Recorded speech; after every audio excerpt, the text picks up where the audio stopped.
G'day, folks. So talk to Aunty Madeline McGrady. She's a proud Aboriginal Gomeroi woman, and she's a leader, pioneer in the Aboriginal videography scene. She filmed all sorts of stuff, going back to 1988, 200 years post-colonisation, the massive march over the Sydney Harbour Bridge. And we also jumped into, really polarising topics with Aboriginal deaths in custody, stolen generation, and general Aboriginal culture and what it means to be a Aboriginal person and learning from your elders. Awesome yarn. And I want to thank our sponsors, Permobil Australia, best electric wheelchairs in the land. I wouldn't be getting around in anything else but these chairs. Been rolling around in these for nearly a decade now. And they've got other great assistive tech. So highly advised to get in and have a look at these guys if you need a wheelchair or any assistive tech to do with disability. So righto, let's jump into it.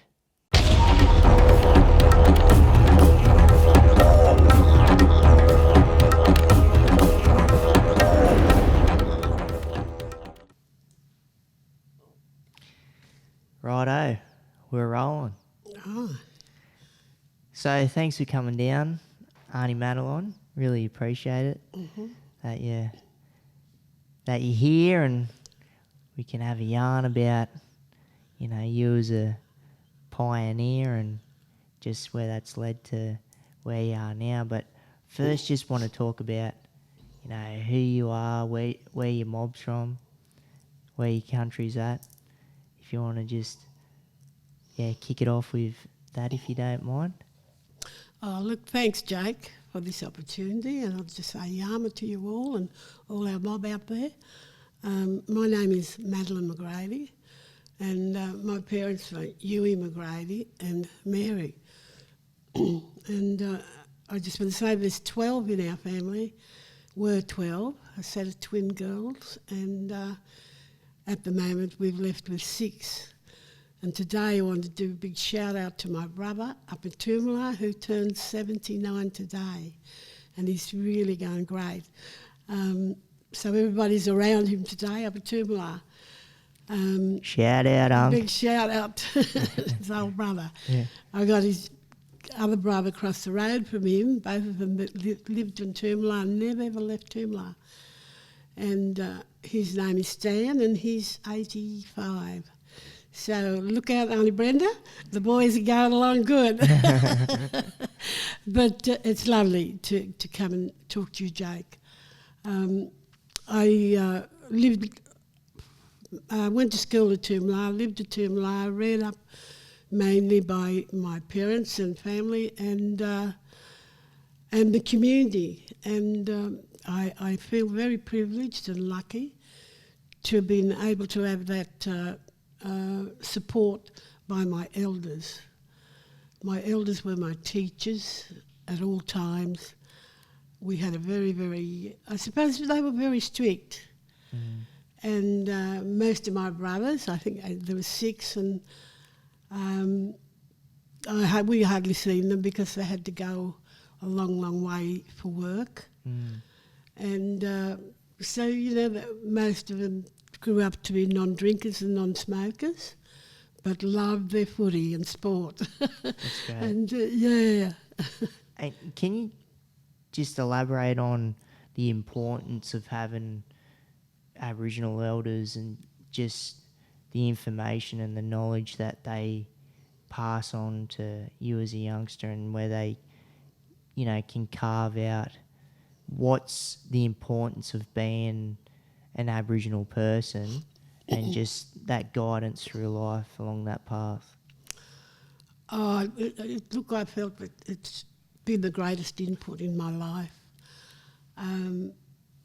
Like the women played their roles. We most of the time after school, the school was straight across from our auntie, And so we went to an all Aboriginal school with white teachers, and after school the girls used to go straight across to our Aunty Anna Duncan, who was Aunty Anna McGrady, and she was our main teacher there for mainly to teach us culture and what culture means. And culture is not just seeing elders dance. Culture means lots of things, and it learned us to be the people who we are today. It taught us, it guided us, and culture was having to learn about your identity, who you are, where you come from, and your tribe. And learning that was just really significant in my life, which really gave me a head start, I think. And talking about country and tribe, where from and who? My tribe is called Gomeroi, and it's the second biggest tribe in New South Wales, and it covers our country from, well, we're at the Queensland border, but it covers country from out past Walgett, right through then to the top of Glen Innes Way before you cross over. But it's a fairly big country, and lots and lots of Gomeroi people out there. Oh, yeah, it's a big mob. Yeah. Yeah. And talking about Gomeroi, because do you just go by Gomeroi or Gamilaroi or Kamilaroi? How? Because like with myself, because I've always grown up knowing it as Kamilaroi, which is, it's the same mob, and just disclaimer out there, we're related as well along the line. That's right. Yeah. So, and just what's the difference between, because when I talk to other Aboriginal mob out there that's from our mob, Gomeroi, Kamilaroi, Gamilaroi, just around the differences of that, because it's the different tribes or clans like within that whole nation. Yeah? Mm-hmm. Yeah. Look, I can just pass on my knowledge in regards to that. Aunty Anna always told us Gomeroi. So she learned us, I can't do it as good now, but she learned us how to roll our tongue around that word, Yep. and many other words as well. But I was involved in a program that was set up by the Sydney University many years ago, and it was also a part of a land rights claim and a book. And it was initiated through the Sydney University with a Professor Lex Gray.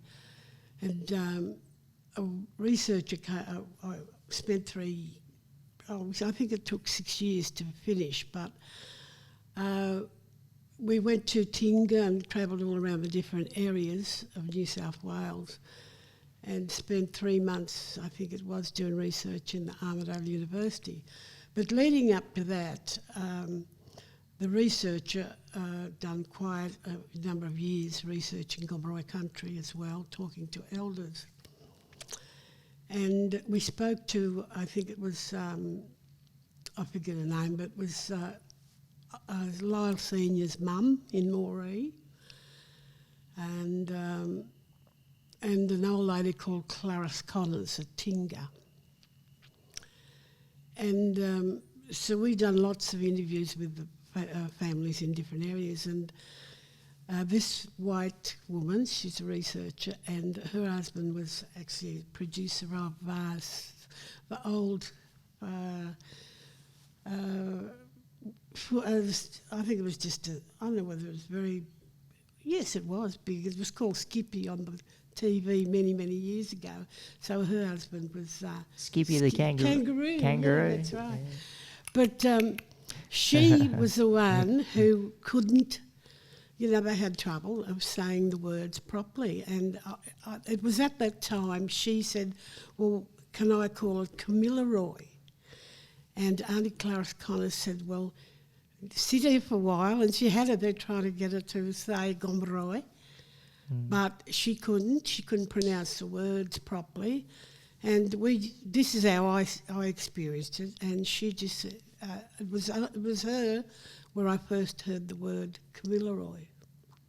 Yeah, So okay. whether, you know, I don't know whether it came out of books or whatever, but I had that experience with her, and that was back in the early 80s. Yeah, okay. And so I think Kamilaroi stuck then. But the Tingha people at the time had another word as well. And then Kamilaroi just went all over the place. Yeah, that's all right. But I go by what my aunt taught me and said, no, it's Gomeroi. Yeah. And so a lot of people, I mean, it all means the same thing. Yeah, that's and right. it's all accepted in the different lingos and one big nation. Yeah, but we say, they say that there's no K in Gomeroi language. Gomeroi, Yeah, so that's why I always say it's a white fella. Yeah. Yeah. And it's good too, like with a lot of the mob that's within Gomeroi, Kamilaroi Nation, with the language, with a lot of the elders, how we've been lucky where a lot of that's been passed on, and now it's digitalised through apps and other platforms like that.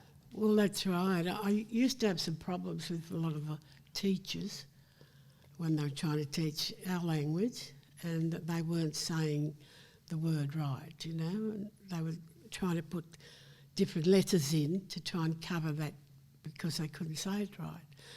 But an old aunt from out of Canberra, I think she was 58, and she went to uni and got a degree in Gomeroi language, and she teaches it, and it's beautiful, but I suppose I'm like Nan Binge. We were, on the mission, and we lived under the rules of the police and welfare and the acts that the government put out on us at the time, and so the elders weren't allowed to teach us our language.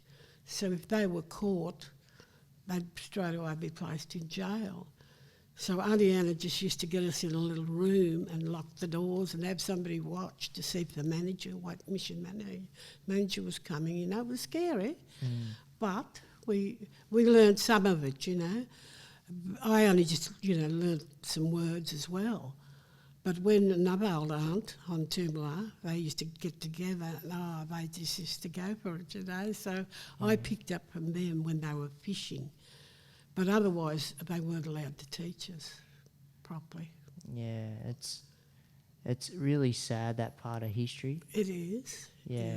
But it's good that there's a force of a lot of First Nations people out there now, Aboriginal and Torres Strait Islanders, that are really trying to push the emphasis on getting culture and language back into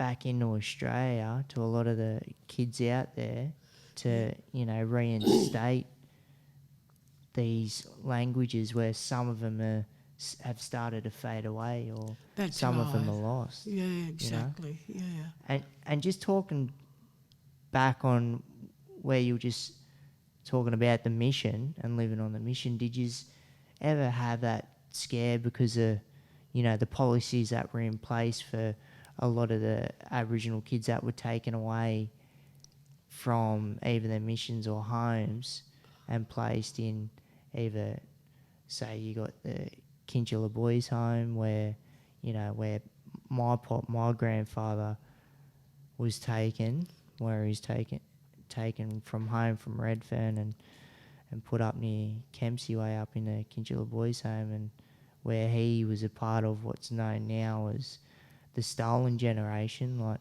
did the government officials ever come around and, your parents would hide your kids away or anything like that? Did you ever go through that? Oh, yes. Mostly all our lives, living on Toomla. It was a scary time. And, of course, my mum was very, very fair, and the McGrady side was, our kids had had blonde hair, and so we were all very fair at the time. I remember, you don't lose it; it's always in your memories. And one was always watching down the road, so if there was a car coming, our nan or pop or our mother or somebody would hide us, lock us in cupboards, or we were looking for somewhere to hide. And, it was a scary, scary time. And because we knew that if they came, we were going to be taken away to the institutions. And that raises another point I wanted to bring up with you, is that living there and having all those brothers, and I remember that your pop came to live with us, and I grew up thinking that he was my brother. Yeah. And so Toomla had a very, very respectable. The conditions of Toomla were good. They used to grow their own gardens, and the elders were very strict, so no alcohol was allowed. And so we had lots of people coming from institutions. And I think we had about, even though there was 12 of us, we still had people, we'd take them in, Yeah. And that's how it was. Everybody just took people in to help out. And I remember vividly having your pop there. As I grew up, he thinking that he was my brother. So that was good. But the other thing I want to add to that is just in terms of where he was taken. And I was involved in making a film called Lousy Little Sixpence. Okay. Have you seen that one? No, I haven't, but I'm very You should see it. Yeah, I'm looking forward to getting in and having a look at that. That's for sure. It's great. And so I've done lots of research on that era about how children were taken away, and we went to Melbourne and done interviews with people like Aunty Marge Tucker, who came from the 1930s campaign. And I interviewed her, and I remember, talking to her, and what she was telling me, it really upset me. And I know it took me a couple of days to get back to it because it was so upsetting. Yeah, because she was obviously from the stolen generation too, yes, yeah? and she talked about what happened to her, and it was horrible. It was horrible. And so, I think one of the things Pearl Gibbs is another woman who was in the campaign from the 1930s.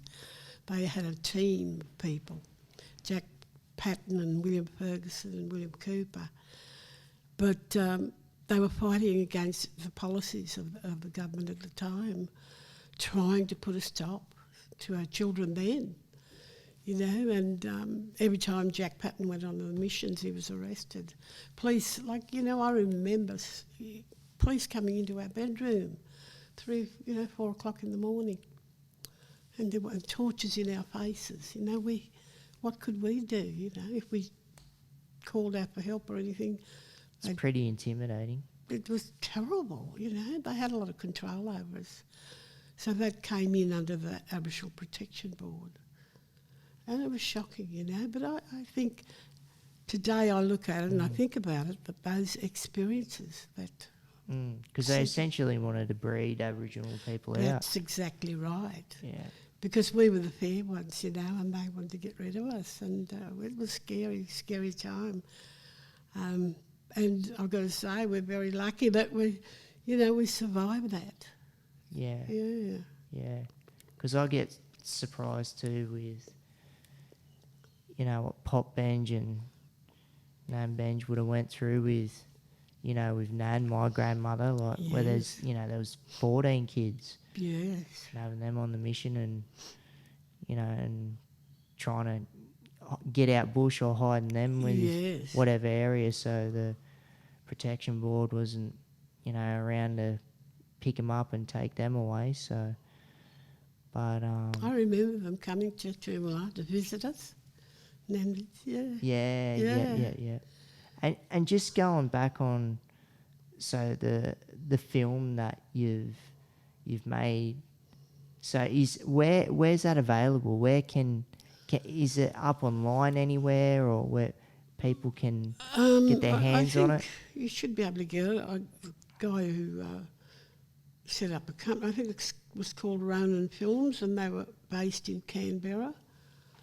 But I think also that that it should be in libraries or some of the universities. I think that's Yep. where it went through. But yeah, it was shocking too. I went to Cootamundra. You did go to Girls' Home? Yeah, had a look, and then we travelled up to Kinchela. Yeah, okay. And then we followed there was a bus leaving Kinchela to go to some of the communities right up the top end there. And so I travelled up there with the film crew, and so they brought people down from those areas, the full blood people as well. But yeah, and Kinchela had some really Dark stories. history, yes. Yeah. Just a whole assimilation process, just getting Yes. ripped out of your culture and Yes. force-fed another one. So Yeah. So this country's got a terrible, terrible history. And, until they come to terms with the fact that this is what happened, I think we need to look at the NAIDOC themes, It's about telling the truth. Yeah. Until they do, we can tell the truth, but until they accept it, things will change. Yeah, and that's the importance of having talks, having yarns, having someone like yourself here to, that we can get this out in the atmosphere, and hopefully that can, resonate and touch people out there, or just getting that general blanket information out there that's really important. It's going to be tearing the scabs off some wounds, and it's going to hurt here and there for people, but it's really important getting this stuff out, and I really appreciate you being here, Aunt. So. Well, just in terms of that, Jake, we have our culture, our history is the oldest in the world. Aboriginal culture is the oldest. And, it's so rich. I have lots of white friends, and they've supported me right through in the film industry and all that, but we always say, look, I've been out everywhere, all over this country, and I've never had, lots of problems, but we face racism every day just going into a shop, and you're standing in line, and then they'll serve the people behind you, and so I think we look at this country with what's happening over the years, and we could go from back, I could take you back from the mission days right to now, and I screened a film that I made in 1982 about the Commonwealth Games and the protest, and done lots of other things since then. And I made a film about Stop Police Racism and a whole heap of... Yeah. I made the first one about Eddie Murray, who was the first Aboriginal deaths in custody in 1982. And they were all about what was happening, they were all murders. And you were doing this back then, you're a pioneer in this scene. Legit pioneer. I don't know for that, but I done what I felt I had to do, you know. See, and that's, it's very important. So,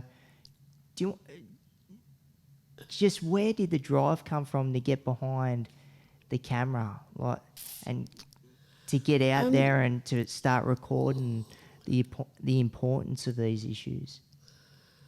I think that I suppose my drive came from living on Toomala on the mission, where we didn't have any say, any input into anything. We didn't have a voice. And I think I went to Tamworth to live, and there was a little bit of a march on, and I went over there, and this guy was there from Sydney with a camera. And I said, oh, gee, what are you going to do with that? And he explained to me, he said, oh, we're going to record this. And I suppose my interest started then, but it was mainly based around, because we lived on a compound and no one sort of went out, we had to have a written permission to even go into the doctors. And I think, lack of proper medical treatment then is why we've got a lot of sick people today. But I think my drive was that why couldn't we get out there? Why couldn't we have access to this? Why couldn't, And then sometimes, I used to think, gee, I wished I was a white fella one, so I can have a good house, so I can have a good school, a good education. And it was that kind of stuff. Yeah, because you're restricted, you needed a written form just to get off mission, Yeah, that's right. And so I saw that camera and I think it clicked with me. And I think, gee, I think I can do that one. And this guy came back then. He became a friend and came back to Tamworth. I was living in Tamworth. And he just brought his video cameras back and left them there with me. And so I got the kids after school to come home and said, look, let's do it together. And Roger Knox used to come over and we'd all bring the kids there and just learn them how to use the equipment, And I was scared to touch it because, I said, hey, this white fella ones, and it cost a lot of money. Yeah. But I think the drive was to if they can do it, I can too.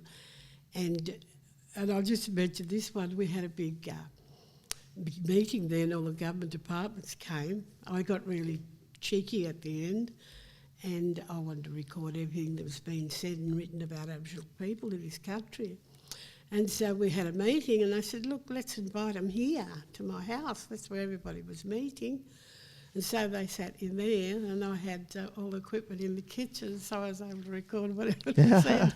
But it became such a powerful tool for me in the end. Yeah. And like I said in that article, I used it as my tool to create some sort of a change, That's what I was looking for. And talking about create change, so you got going back to 1982 with this deaths in custody footage and film and everything behind that. So what was that about? Like, we know it's about deaths in custody, but were there certain individuals involved, and can you yarn about that? Look, it's 1982 was touchy. It was a terrible year for Aboriginal people in this country, and I think we came back from the Commonwealth Games protest, which was massive, and I still had all the equipment in the car. And I used to just to get the equipment, I didn't own any, I used to have to go and do a talk at the uni or at the TAFE just to borrow the equipment to go, I don't think they knew I was taking it out of Sydney, but they got to know later. But we took it up to Briggs. They knew we took it up there, but getting back, we just got back to, I was living at Blacktown at the time, and the call came over that there was an Aboriginal guy. It was a race ride in Moree, so we went to Moree to film that. And then we shot across to Weewalk because it was the first black deaths in custody. So it was a terrible time, and I didn't think that we had the equipment and the car for about 3 months. We were just back and forward. It was such a horrible time for us, and I was able to record just about everything at the time. And, I just wanted to get it out there to the people, our people, to let them know. I think in Moree, I was at the police station, there was a murder. Our young cousin was murdered by these racist redneck people. They were on the back of the truck with guns, driving around the camps in Moree. What, just shooting blackfellas? Yeah. And they shot my young cousin in at the back of a club at Moree, at the alleyway there, just right not far from the town. There was a group of blackfellas hiding from them, and they shot one. He was only a young guy. And so we was able to interview all the people that were there in that lane, and it was just it was such a mad time. But I followed that right through to the court in Sydney, and same as with the black deaths in custody. And I think Eddie Murray was a young man who was playing with All Blacks, Redfern All Blacks in Sydney, and he got injured and went back to Weewalk. And he was, they went to have a few drinks with his cousins down the pub. And the police arrested him at he was arrested at 2 o'clock, and 3 o'clock his parents were given the message to say he'd hung himself. And he's just a little short man like that, and it was a shocker. So I followed that right through. I filmed everything, and I went through the Commission of Black District Custody, every one of them. And so it was tough times. And so one started back in 82, 1982. a Royal Commission? Yeah. Yep. Yeah. And I think we brought it back to Sydney to the Coroner's Court in Glebe, and the finding was that, and we all know, the coroner said, we all know that only police have access to the cells, and you make up your own mind about it. In 1 hour. But I think that the family, the mum and father, fought so hard, and in the end it took them out. But they called for they brought his body back up. I went back to Weewar and filmed that. And they said all his medical records and everything overseas, and it came back and said all his sternum was just smashed in. And so we tried to get another case going, but the government turned us down. Just wanted to sweep it under the rug. Oh yeah, that's right. So I had a babe. He was a babe in my arms when I went out there filming at the time. So he was 38 years on the 12th of June, not a couple of days ago, that Eddie Murray was. Yeah.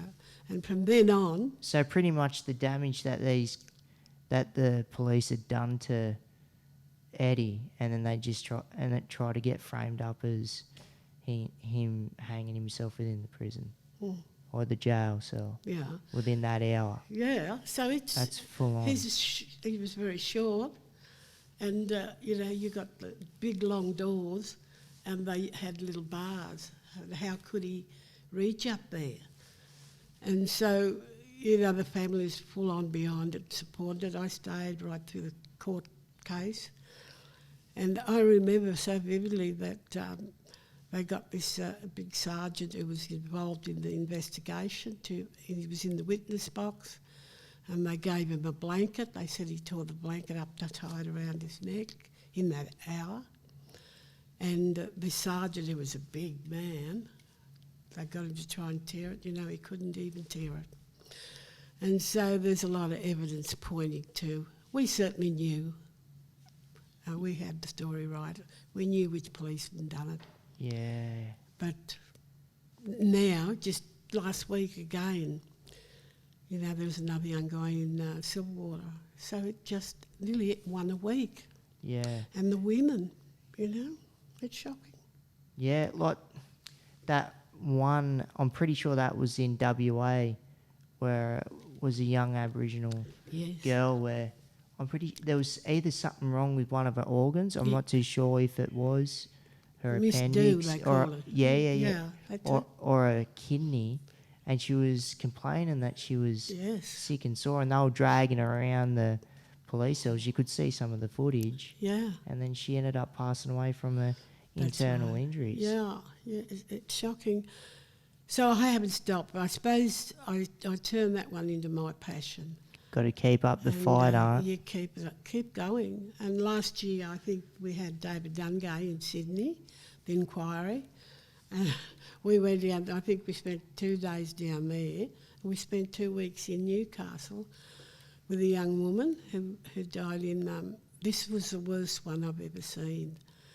Is this just one that's happened recently, where up in Newcastle? Yes, Rebecca Marsh. I think she left 4 children, and she got caught up in drugs, and she was arrested 1 o'clock in the morning, and they show all this. I sat in the inquiry, and they showed where the police arrested her, took her back to the cells, threw her in the cell like that, and they wouldn't go near her because one of the police got a message to say that she had AIDS. Okay. And so they just threw in. They wouldn't go near her for that reason, they say. So they all stood in the charge room and just gigged her and laughed at her and done chicken calls. And this is on film in the inquiry.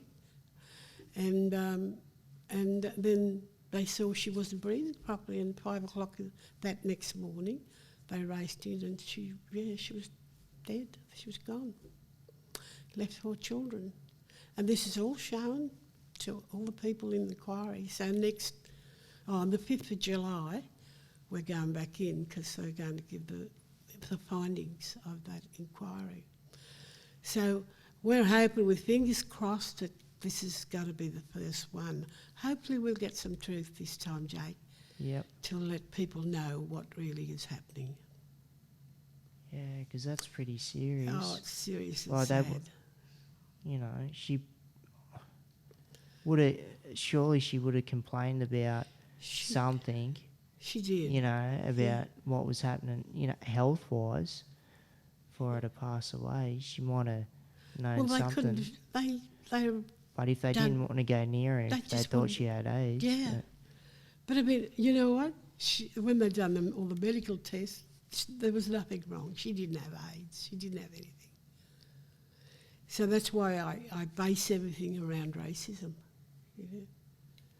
Yeah. And lots of other things as well. But I just, I can't believe that this is still happening today after 38 years since Eddie Murray. Yeah, and the one that puts me off a lot, especially where you hear these stories up in the NT or parts of WA with indefinite detention. Yes. Where you got some of these people that are just thrown in the cells and they're there for months, weeks or years without a charge. Yes, yes. Or where you see mobs up in the NT where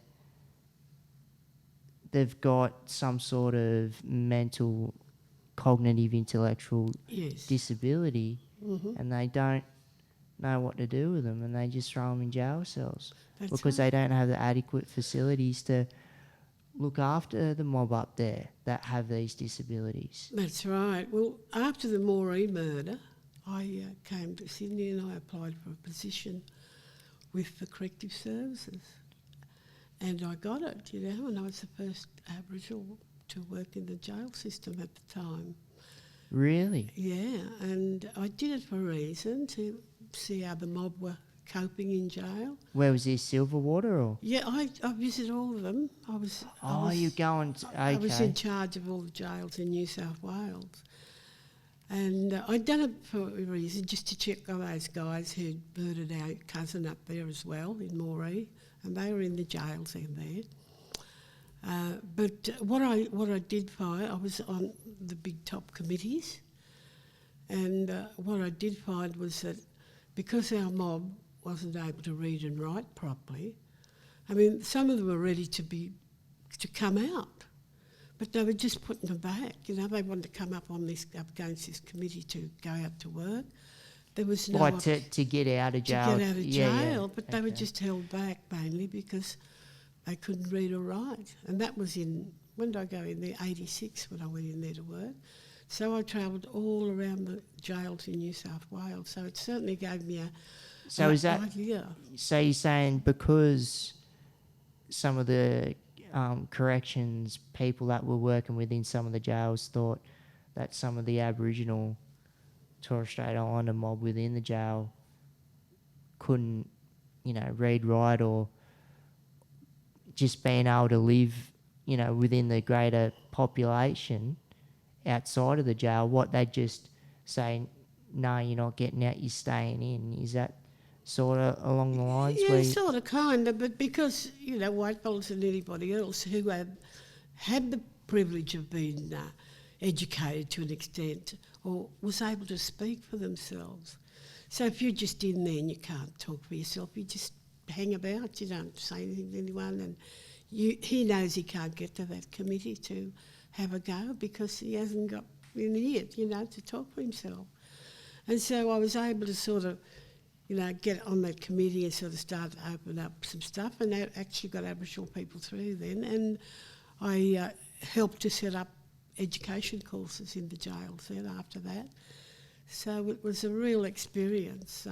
That's great. In there, to work with our mob inside. And I tell you what, they put you through the works too to see if you're fair income and all that. But I had a great time. They actually set up a land rights debate for me at Goulburn. Goulburn Jail. Yeah. So Supermax. But they were great. They were really... they wanted to know what was happening outside, and I said, well, it's a land rights campaign now, and so they wanted to be involved as well. So, but I saw some terrible things in there, and what happens to our mob. Yeah, because there's a lot, like in New South Wales, there's a lot of Koreas in jail, that's for sure. So, and just the systemic cycles of mob going in and out. So, because I see a bit of it with, my position at work and dealing with some of the kids going through youth Korea court. So, and it ain't easy, from the get-go. No. And some of the stories and stuff you hear, and a lot of kids are still taken, like they say now there's more Aboriginal Torres Strait Islander kids taken from their families now than before, when the stolen generation was in full effect. From my knowledge, what I know. That's right, and it's tripled. It's like I say, the stats have tripled for Aboriginal deaths in custody for everything. And I'll just give you a little insight into... my family said, Mum, when are you going to stop it? But I can't, because I still want to see some justice. And so just recently, and I'm sure you know about it, when Harriet Brand... you know Harriet Brand is, the daughter of Neville Rand. Yep. We was a New South Wales Premier. And I woke up that morning and the news was just flashing all this stuff about the young kids who have been locked away in the cells up in Brisbane, in the watch houses. And I think that really made me angry. Yeah. And so I thought, well... It's all over the news, that one. It was everywhere. And it really upset me, and I thought, well, I'm just going to go over to the Wyong Courthouse and just see if there's any balance in there for our people. And so I walked into the Wyong courtroom, and it was packed with all these people, lots of young fellas. I think they were her supporters. They looked like they were they were dressed very well and coming from a rich area, and it was packed. I had to stand in the courtroom. I was in the middle, and nobody would get up and give me a seat. It's fine. I just stood there anyway. And I wanted to hear what the sentence was for her, because she faced a lot of charges. And I thought maybe, I might be able to see some justice here, some balance in there where, just because she's who she is, that she'll get the same treatment as the blackfellas do. But it wasn't to be. And so I waited. She was sentenced, and I went outside, and I stood at the gate, at the part where she had to come out, and I called her out for it. I just said, Miss Rand, how does it feel to be rich and to be white and to be privileged, when we know this morning that our little blackfella kids have been locked away in cells up at Brisbane in the watch houses? And when I called her out, she actually looked me straight in the face, and I think she got the biggest shock of her life. But I wanted her to know. Were you filming it too? No. All the media was there, though. Yeah, okay. Yeah, okay. But they wouldn't get that. But I just want people to know, that we're still fighting for justice. We're not rich, we're not white or whatever, but we're still going to fight one day, and hopefully that these inquiries that are coming up soon, we might see something better. So, talking about 1788 to 1988, 200 years post-colonisation. Big march, Harbour Bridge. You were there, part of that, filmed that? Yeah. That's... Yes, I was a part of it. My sister and some family came down from Toowoomba. I encouraged them to come. Don't miss this opportunity, you know, and we had a great time. And just the sheer atmosphere and How'd that feel? the feelings and it was just, it's no words can express. Just a lot of mixed emotions, yeah? Yeah, it was just magic, it was, when we finished, got at the other end and everybody just, wow, you know, it was just amazing. It was magic. And who were some of the prominent figures that were there on that day? There was that many. And we just sort of stuck as, you know, the Toowoomba mob just stayed together because I didn't want to get lost or go off. But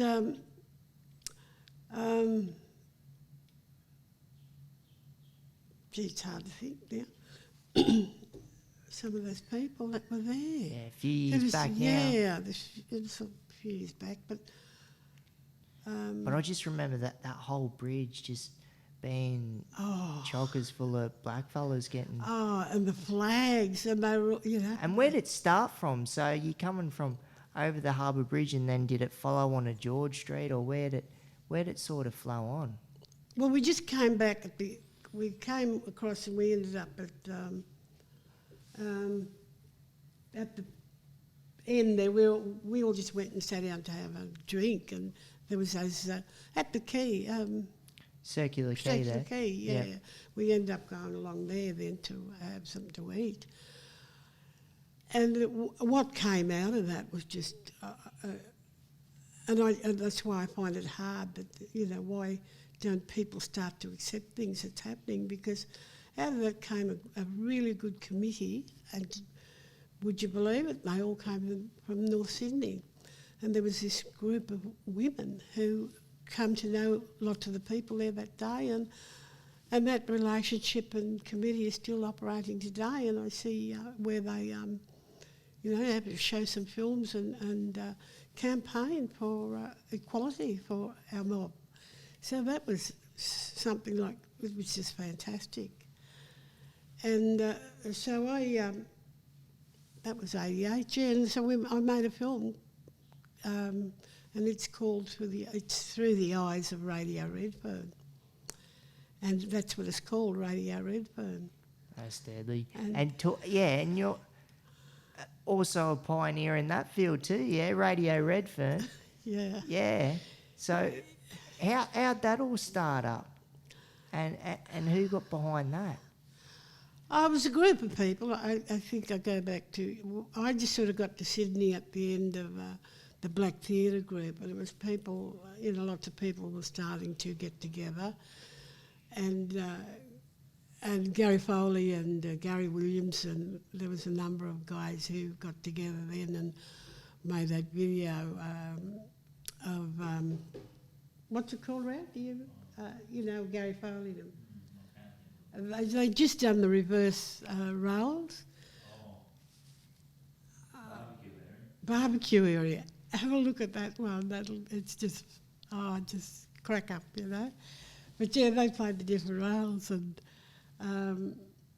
Bob Mazza, he was such a lovely man. He was an actor, and these guys just got together and, you know, out, and so. That was before 88, but 88 was just magic, and we had all these people come from the top end, and everybody met after La Bruce, and it was pouring rain, I can remember it, and they just got out like as if they just came from a couple of miles down the track. But they spent, I think it was 2.5 weeks in the back of trucks coming down from Northern Territory. So it was, that was one of the questions the girl asked me the other night about the Commonwealth Games. How did everybody come together? But I think in those years, because things were getting worse for us, nothing was getting better. I think the people all over Australia would come together to try and get some. We wanted to see some changes happening, for our people. And when that happened, was Radio Redfern, was that already up and running? We just started it. There was a group, lots of people involved. I sort of came in with them, and we were operating out of the old Black Theatre building. It was just a little set up, like just had a couple of mics at a table and a few records in the library. Got to start from somewhere. I didn't have anything much, but I go back today and see it, and it's really come on, So were you able to put that message out there about the march? Yeah.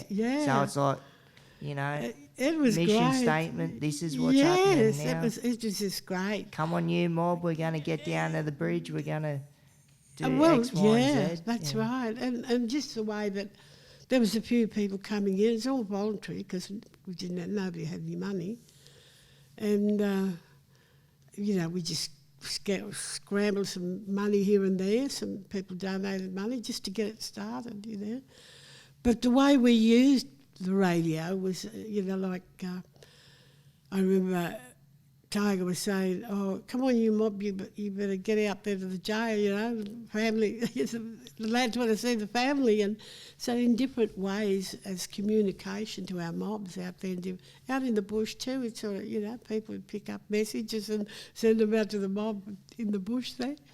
So, yeah, we sort of seen different ways of using it. Yeah, because it was good that back then, not like now with social media and everything else. So people depended on, radio and TV or just general telephone calls to, get the messages out there and the importance of that. Like, the marches on Righto You Mob. Yeah, Get out here, that's right. And it was good to send messages out at the time, People needed tents and needed food and there was a lot of really good support from everyone at the time. And talking about support, would you hear that so when mob would come from all over the nation, would you hear from mob from WA or NT or SA talking about Redfern Radio and, how important this platform is for, our mob and getting the information and truths out there? Yeah, it was just great. And I think they done a link to the Brisbane mob came down. They came into the studios and said they done a link straight through to the Brisbane mob, and so sending support and strength back to the mob up in Brisbane on their march.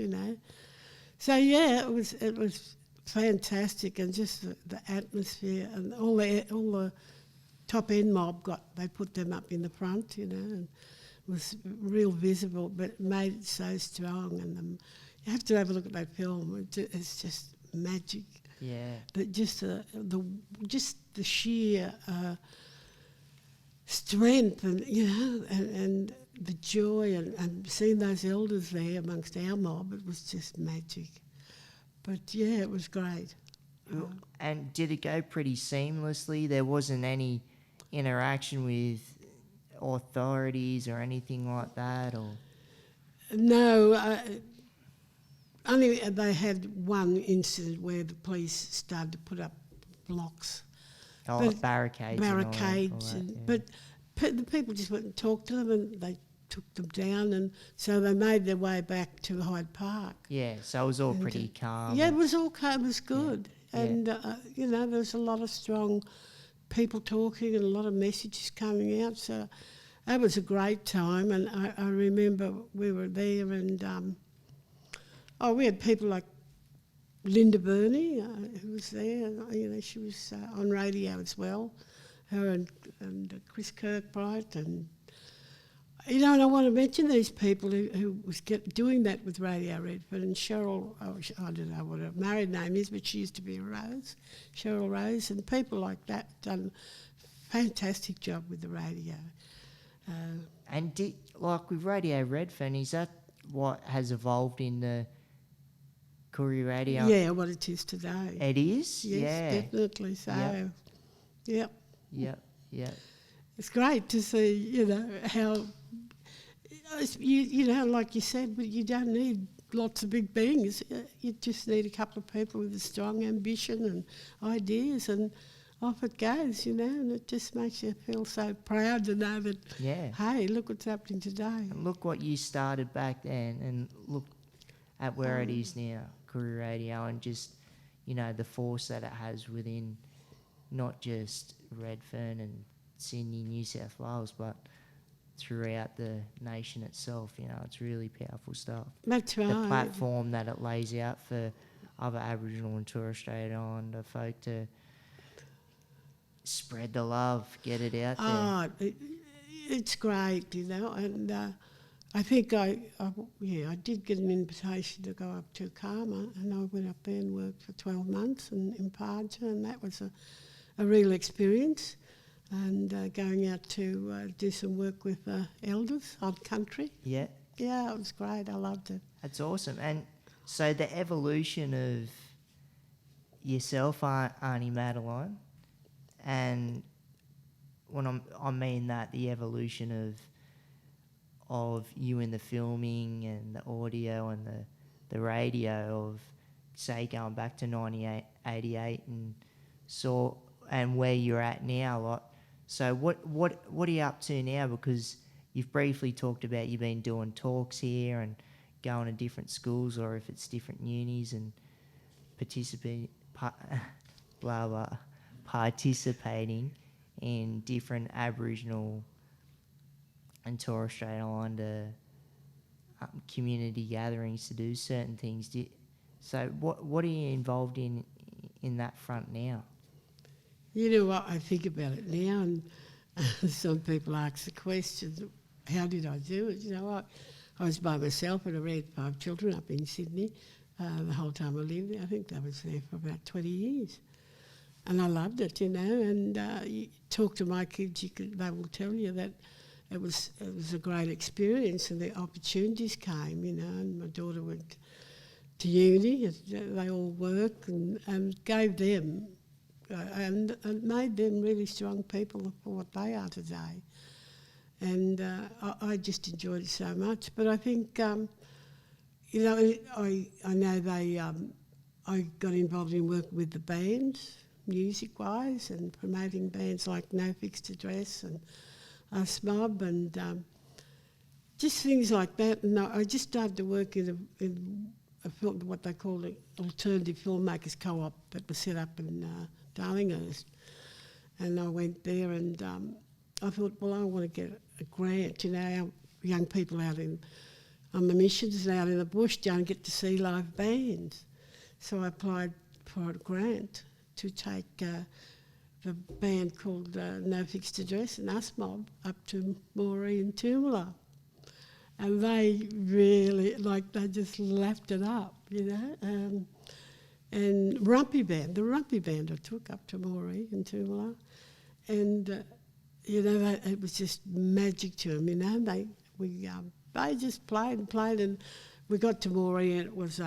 Because they wouldn't been exposed to big live bands like that before. Well, they don't get to see any live bands, then, those days, because they didn't have the money to go to anywhere. But it was great. And, we came back to Sydney, and I had to write a report to explain what we did with the money. But... those kind of things. So just it was a real experience. But I think I was anxious, and I was hungry for information and whatever was happening, and I wanted to get some of that stuff out to my mob, I was really excited about getting involved in radio, and then the film work, and I was able to get another young guy into training with doing film as well, and he wanted to do the sound, and he learnt that trade with me. And I didn't go to film school, and I didn't do any of that. It was hands-on. And, I was learning to do sound and camera and all that. That's the way I learned.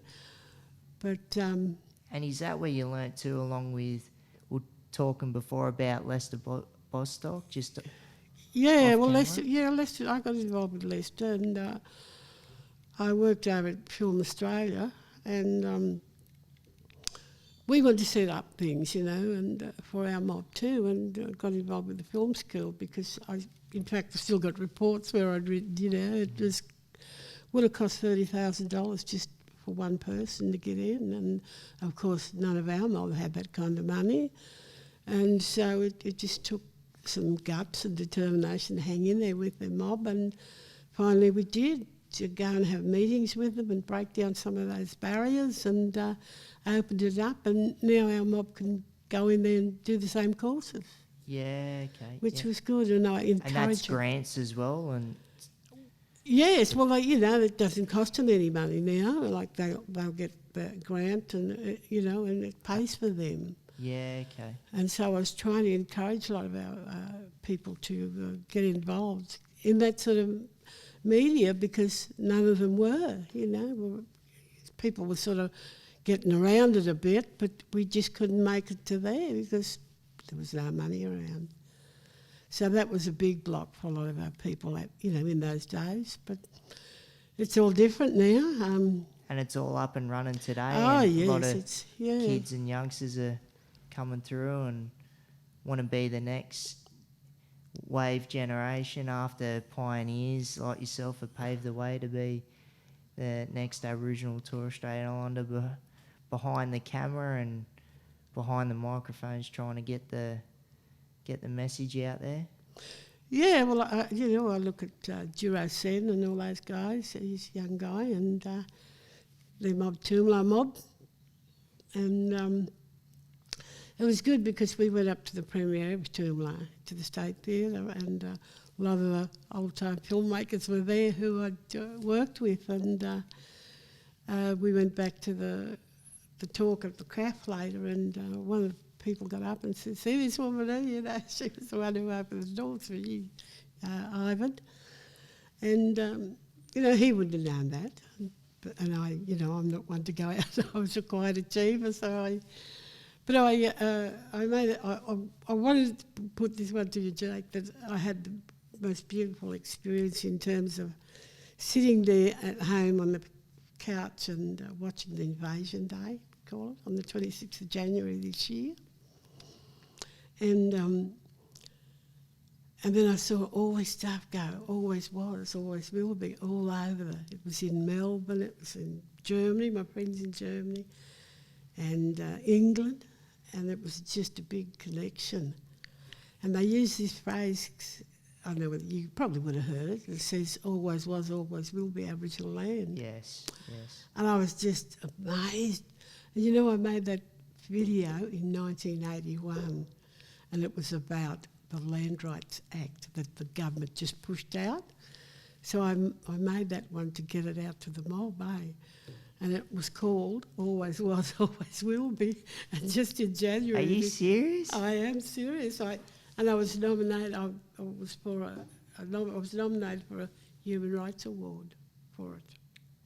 I've got it over home, but as I said, I was a quiet achiever. I didn't say much about anything to anybody. Solid. Yeah, so I was just like, quiet wow. achiever, bloody Human Rights Award. Yeah, so it's great, I can look at things now that's happening and say, hey, I was part of that. Well done. See? Yeah. You've been too modest. See, you pioneered. Look what you've done. So, but I paving the way, trailblazer. But and I look back on your nan and my auntie, and I'd spent a lot of time with her. Mm. And we talked. She used to call me into the room and have a good old yarn up. Yeah. And talk a bit of lingo, and it was lovely. And I'm just so privileged to say, I was there with her from I think 20 years I spent out there, and then I was there up at Tamworth with her to the end. In fact, I found her the day she was ready to leave us, you know, and it was sad, but, you know, I was just so glad that I was there with her. And she went back home on country. Wasn't that good? I appreciate that, Aunt. And it was really important that she had a lot of loved ones around her while she was going through that time and passing away. But she lived a long, fruitful life, 96. Yeah, she did, yeah. And I'd been told a story. I'm not 100% sure if it's right, but I'm pretty sure I heard Nan in come on, the date must be 1932 maybe. It's when, in the 1930s, when the Harbour Bridge had officially opened up. Yeah. And Nan Benj, she'd walked over it with all the other mob and everybody else that went over the bridge for the unveiling. Yes. I heard that. I'm like, you know, geez, back then. Wow. You know, that's powerful stuff.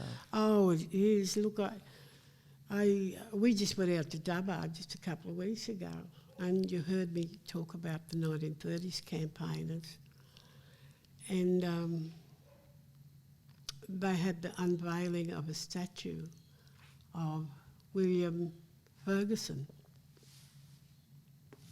and William Ferguson, they put it right where he was actually doing a speech, and he had a heart attack, and they whipped him up to hospital and he died. While he was doing a speech? Yes, yeah. So can you give a background on William Ferguson and who he is? Well, like I said, there was a team back in the 1930s, and this team was so... they were just deadly mob, like... and they all had their roles, and I speak of Aunty Pearl Gibbs, who was...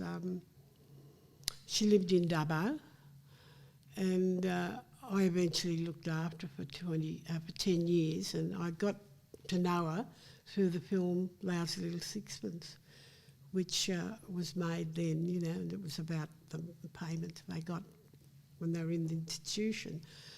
But she was a woman who gave me such a lot of inspiration, because she was able to get on the protection board. Now, it was called the Aboriginal Protection Board, and it consisted of 26 white men, and they were based in Sydney. So, 26 men, no Aboriginal men in there whatsoever. No. Has a say on what to do about Aboriginal people. You're right. That's exactly what they did.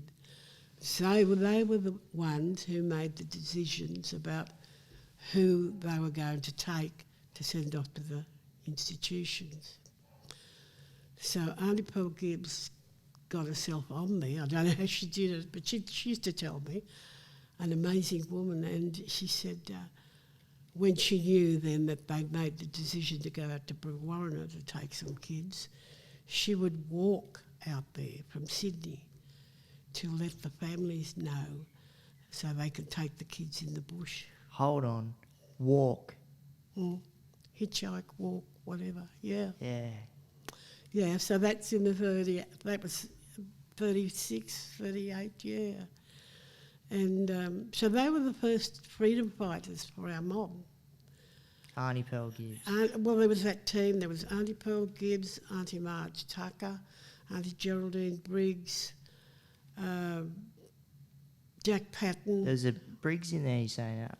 Yeah, they were from Briggs. They were from Brisbane, from Melbourne. Yeah, because there's a lot of Briggses in Shepparton, Victoria. Oh, right. Yeah. They are. But I think she was married into a Briggs. And then you got and you're saying Ferguson? Ferguson's, yeah. And Jack Patton. And there's a few others. William Cooper, he was a big man, and he was down in Victoria, and they have a statue of him today.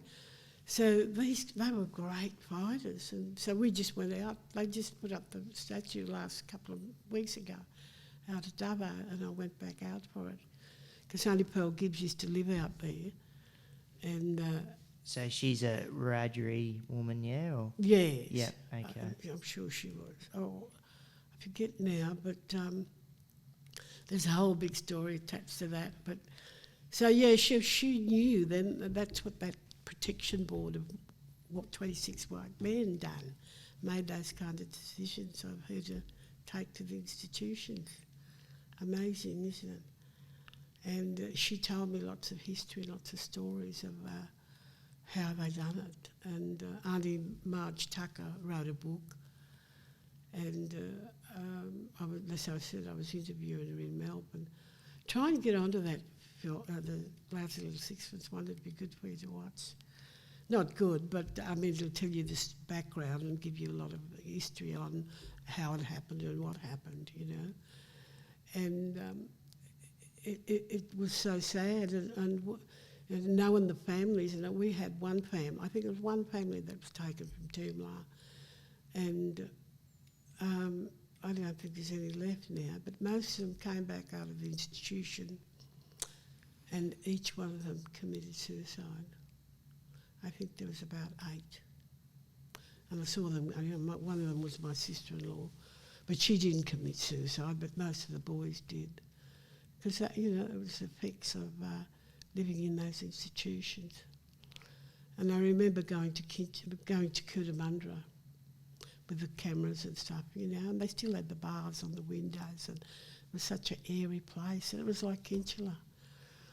But that was just one part of that bad history of what our people, you know, they suffered badly at the hands of these men who sat on that board, you know. Yeah, and you hear some of the stories what the mob went through, going through, yeah, you know, when you're talking about getting beat up, getting, you know, kids are getting raped, you're getting, and just getting culture and identity just stripped away, and you can't, you know, and if you go start speaking in your language, in tongue, you know, you get a smack around the chops, you know, That's you're not allowed to speak well, language. you're jailed, it's an offence. Yeah, but as kids, like when they're going through that. Yes, that's right. Well, there's a woman, I recently only just met her, she lives here actually. Well, she was a little girl, there was a family of them, and the matron, the white matron, kept her and adopted her. She lives here at Gosford now, and I didn't know until I gave a talk at one of the women's dinners here. And but there's five generations of her family was taken into institutions. 5 generations. Five generations, and one was taken to America. That's what I've heard stories, that some of these kids were taken to overseas. Europe. Yes. So why was this? It was part of the plan, you know, to break down our race. And so she went over, and I was there working in Redfern, and then with radio, when she came back, and Aboriginal Medical Centre got her back, and she made contact. There's a filmmaker, she lives up the coast, and she was the one who followed that through. So she filmed all that stuff when she came back and met her mum and dad for the first time since she was a baby, that she let when she was taken. But then she also got a nephew, so he was the last one to be taken. And she also made a film about him, and it's called Cry from the Heart. It makes you cry to see what this young guy was going through. And you wouldn't believe it, I was working at Long Bay Jail when they brought him in. Yeah, right. And it's crazy. And he says he just wanted to bash people, bash white fellas. He blames the Salvation Army took him, and it's, you know, all those stories that are out there. And we're so lucky that these people are around to give that information out to our kids. They, I say they need that past to go on to the future. Otherwise, they can't get it. And talking about the future, so we've got a whole bunch of kids across the nation, Aboriginal, Torres Strait Islanders from all different countries, walks of life. So what's an important message that a pioneer like yourself, to do with filming and radio and everything else, what's something that you'd like to put out in the atmosphere for a lot of these youngsters out there that want to get into this field or might hear this and it might trigger something for them to get into it? Well, I suppose my aim is to... I'm working with a group at Wyong at the moment, and they're just great kids, and you can see the difference in these kids that once they know about their culture, they're so respectable, that's the start. I just want to see we've lost a generation of our kids, because the drugs came in and alcohol, and now the institutions are full of our kids. I just feel so sad about that we've lost them. But I think it's our turn now to get them back. And the only way they're going to survive what's happening now is to take them out the bush, feed them culture day and night. And once they have their cultural integrity intact, they can walk out of that and come out and take on the world. Hear that, you young mob out there? Eat up the culture. Like what Aunt said, if you get the opportunity to come within, underneath an elder or just generally anybody that's Aboriginal Torres Strait Islander that wants to pass on that cultural knowledge, that's, very important to keep the longevity of who we are. Eat it up, lap it up. Mm-hmm. Aunt, I really appreciate you being here today. It's very important stuff, getting this out in the atmosphere.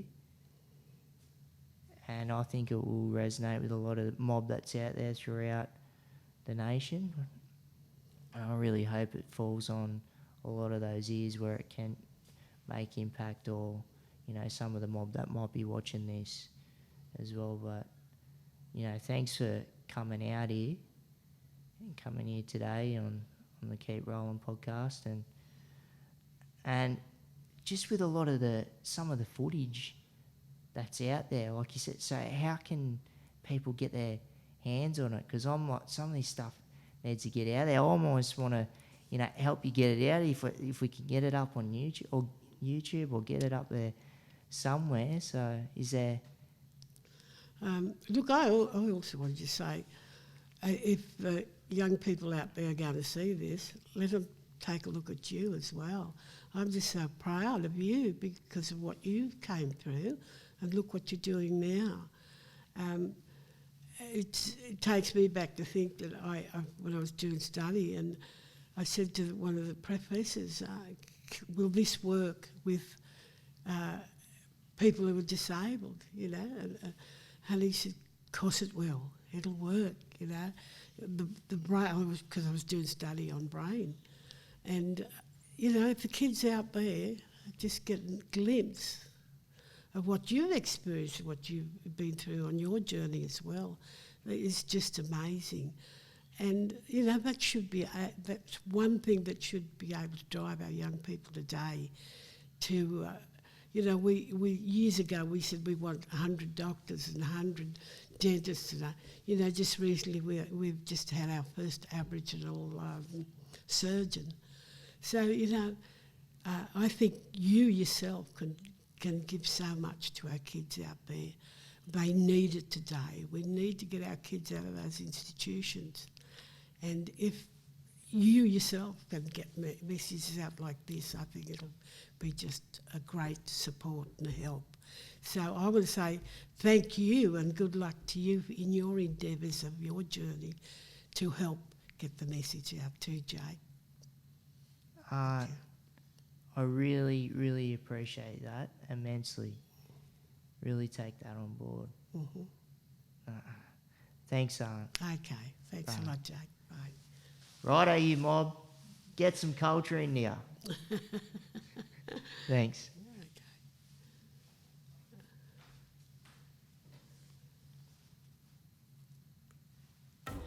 Righto, you mob.